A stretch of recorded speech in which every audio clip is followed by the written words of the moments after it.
जो self realisation है वो आज कांग्रेस वालों को हुई है। और करा साहब की एक स्टेटमेंट अगर आपने कल पढ़ी होगी, जिसमें करा साहब ने आज ये मान लिया कि नेहरू जी ने जो कुछ किया जम्मू कश्मीर के साथ वो सरासर नाइंसाफी थी और गलत था। और इसको मानते हुए करा साहब ने जो स्टेटमेंट कल दी है इंडस वाटर ट्रीटी को लेकर, तो मैं इसके लिए सबसे पहले कहना चाहता हूं कि करा साहब दे रहा है दुरुस्त है। आपने ये तो मान लिया कि नेहरू जी ने जहां इस देश के पहले दो दो विभाजन किए, टुकड़े किए देश के, और देश को दो हिस्सों में बांट दिया, एक हिंदुस्तान और पाकिस्तान, जिसके कारण कई लोगों ने बेचारों ने इस दुनिया से भी चले गए और कई लोग आज तक जो है उसके सफरर्स हैं। उसमें एक सबसे बड़ी चीज जो नेहरू जी की एक और गलती रही, क्योंकि एक शेर तो आपको याद होगा कि लम्हों ने गलतियां की और सदियों ने सजा पाई। वो सदियों की सजा आज तक मेरे जम्मू कश्मीर के लोग नेहरू जी की वजह से, शेख साहब की वजह से पा रहे हैं।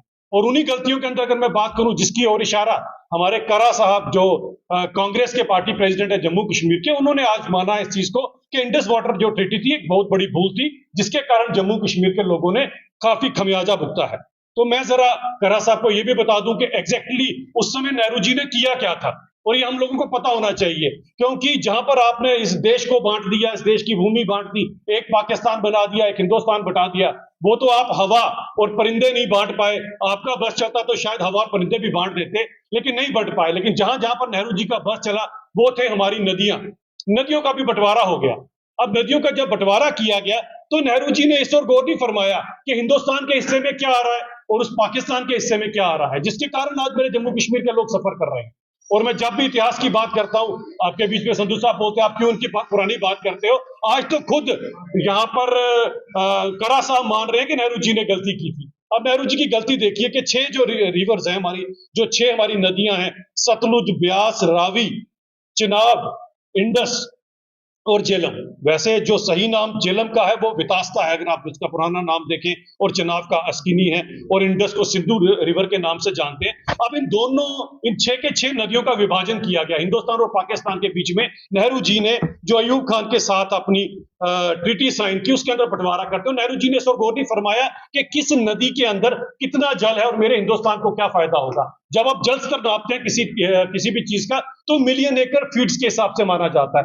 मित्रों, आप सबको जानकर हैरानगी रह जाएगी कि नेहरू जी ने देखिए कितनी बड़ी गलती की है कि केवल और केवल हमारे पास जो 3 नदियां आई उनके अंदर जो जल बहता था वो 33 मिलियन एकड़ फीट था, कुल 33 मिलियन एकड़ फीट। जो 3 नदियां हमारे हिस्से में आई, वितास्ता, अस्किनी और सिंधु नदी की मैं बात कर रहा हूं, और जो नहीं, मैं इसकी सतलुज, ब्यास और रावी की बात कर रहा हूं। और जो नदियां इन्होंने पाकिस्तान को प्लेटर में परोस कर दी, उसमें से केवल 2 नदियों में ही 135 मिलियन एकड़ फीट पानी था। तो आप सोच लीजिए, हमारी 3 नदियां मिलकर भी उनकी 2 नदियों का कंपटीशन नहीं कर सकती थी, जिसके कारण आज सबसे बड़ा जम्मू ने तो सफर किया, कश्मीर ने भी सफर किया।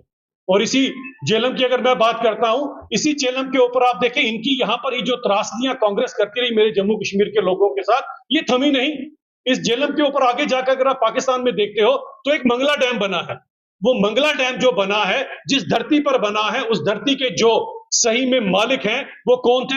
मेरे पीओजेके के विस्थापित लोग। इसकी गलतियों के कारण हुआ सब कुछ। शेख अब्दुल्ला साहब ने यहां किया, उस समय you were guided by, I am coming to that point, you were guided by article 370। यहां पर डायरेक्ट कोई इसमें आके अपनी दखलंदाजी नहीं कर सकता था। ये तो अभी जब से पिछली बारी हमारे को कोalition में सरकार बनाने का मौका मिला, तब हमने क्लेम टोकन पे 8,000 करोड़ रुपए का। अब मैं वेद जी से रिक्वेस्ट करूंगा कि ये हमारी एक प्रेस कॉन्फ्रेंस है, बड़ी इंपॉर्टेंट, कर दो बात। उनका पानी पाकिस्तान को जाता, अरे इंडस वाटर ट्रीटी है संधू साहब, इंडस वाटर ट्रीटी है। पहले ट्रीटी पढ़ लीजिए संधू साहब, आप इतने बुजुर्ग हैं, इतने पुराने हैं, जब पढ़ेंगे आप नहीं कर सकते, आप कर सकते हैं तो उसके ऊपर कर रहे हैं ना। अब आप सुन लीजिए, जवाब लेंगे संधू साहब? ले लीजिए महाराज। इंडस वाटर ट्रीटी के अकॉर्डिंग आप इन नदियों से छेड़खानी नहीं कर सकते। वो आपकी, अब क्या बोलना, वो जो पुरानी गलतियां की है, तभी तो मैंने शुरुआत यहां से की कि लम्हों ने गलती की और सदियों ने सजा पाई। अब इनको वेद जी को बोलने का मौका दे दीजिए। हमारे अनुराग ठाकुर जी आ रहे हैं, उनके लिए ही आपको यहाँ पर प्रेस को बुलाना चाहते हैं, बड़ी प्रेस कॉन्फ्रेंस है, उसके लिए वेद जी। धन्यवाद अजीत जी और मेरे साथ पंडित जी हैं। मैं सभी प्रेस मीडिया भाइयों का धन्यवाद करता हूं। जो आप हिंदुस्तान के नागरिक हैं, इनके नाम से चेक बने थे, क्योंकि वर्ल्ड बैंक फाइनेंस करता है इन सब डैम्स को, इन सब चीजों को। इनके नाम के चेक बने थे, और उस समय जो स्वर्गीय इंदिरा गांधी जी है, जो भुट्टो जी को फोन कर जो पाकिस्तान के उस समय के प्रधानमंत्री थे, उन्हें फोन कर मुबारक तो देती है कि आपने मंगला डैम बना लिया, हमारी ही छाती पर आपने मूंग डले हैं, हमारी नदी पे आपने मंगला डैम बना लिया। लेकिन उन्होंने ये नहीं सोचा कभी भी कि इन लोगों को इनके हिस्से के मैं चेक ही पहुंचा दूं। उस समय तो बेचारे कितनी बुरी हालत में हिंदुस्तान में थे, इस तरफ इंदिरा जी का ध्यान नहीं गया। वो लोग आज भी उस चेक का इंतजार करते हैं, और देखा जाए वो मंगला डैम का कोई आज अगर हकदार है तो ये लोग हैं, क्योंकि इनकी जमीन पर बने हैं, इन्हें तो पैसा दिया नहीं वर्ल्ड बैंक में। तो ये भी एक अनएथिकली देखा जाए तो पाकिस्तान ने कंस्ट्रक्शन कर रखी है मंगला डैम के ऊपर। अब ये सब चीजें इनको देखनी चाहिए थी जो उन्होंने नहीं देखी। अब इसके आगे अगर मैं और थोड़ा आगे चलता हूं तो आगे देखिए त्रासदी कम नहीं हुई। इसके बाद हमारे जम्मू कश्मीर और खासकर कठुआ बोलता जहां से मैं आता हूं, वहां पर अगर आपको याद होगा तो एक ट्रीटी साइन की गई, ये 1979 में साइन की गई, जो शेख अब्दुल्ला साहब और उधर से प्रकाश सिंह बादल जी ने ये आपस में डिसाइड किया कि जो हमारी रावी नदी है इसके ऊपर डैम बनाया जाएगा। डैम का नाम थेन डैम जिसे आप जानते हैं। और जब ये डैम बनाया गया उसके अंदर ये चीज डिसाइड की गई थी कि इसका जो पानी है उसका कुछ हिस्सा जो है वो मेरे कंडी के इलाकों को 1150 क्यूसेक लीटर का जो हिस्सा है या इसका पानी है वो मेरे कंडी के लोगों का। अगर आप मेरे कंडी में कभी गए होंगे, मेरे सारे इलाके में पानी ना होने के कारण, जमीन तो बड़ी अच्छी है लेकिन पानी ना होने के कारण मेरे कंडी के लोगों को बेचारों को कभी भी खेती बाड़ी में कोई फायदा नहीं हुआ, जिसके कारण मेरा इलाका गरीब रहा। अब ये जो प्रकाश सिंह बादल और शेख अब्दुल्ला साहब में ट्रीटी साइन होती है, उस ट्रीटी के अनुसार अगर इसी इंडस वाटर ट्रीटी को आप आगे लेकर जाते हो, आज भी ये जो पंजाब की गवर्नमेंट है इसने 8,000 करोड़ से भी ज्यादा जो है वो हमारा जम्मू कश्मीर के लोगों का और मेरे कंडी के लोगों का पैसा देना, क्योंकि वो सारे का सारा पानी तो मेरे कंडियों में लगना था, जिसमें आज तक किसी ने, इन सरकारों ने कभी जहमत नहीं की कि पंजाब गवर्नमेंट से हमारा पैसा लिया जाए। तो मैं पहले तो भगवंत मान जी को रिक्वेस्ट करूंगा कि बड़े सालों से मेरे कंडी के लोगों के जो छाती पर मूंग डालकर आपने जो अपने यहाँ पर खुशहाली लाई है, अच्छी बात है, हरियाली लाई है, लेकिन उसका खमियाजा मेरे कंडी के लोगों ने भुगता है। तो पहले तो हमारा वो पैसा भी वापस करें।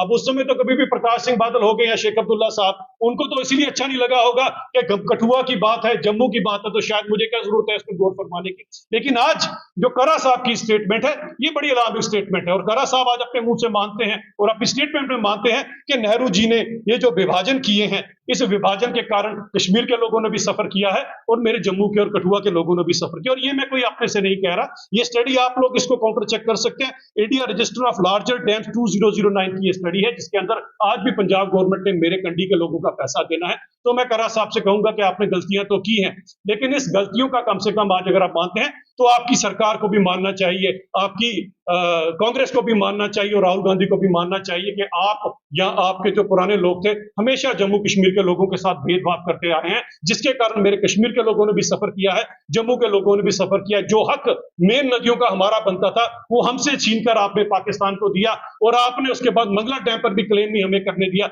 शायद यही रीजन था कि आप पीओजेके के लोगों को, यहाँ के लोगों को यहाँ का नागरिक नहीं बनाते थे कि अगर ये यहाँ के नागरिक बन जाएंगे तो कहीं पाकिस्तान के मंगला डैम पे क्लेम ना कर दें।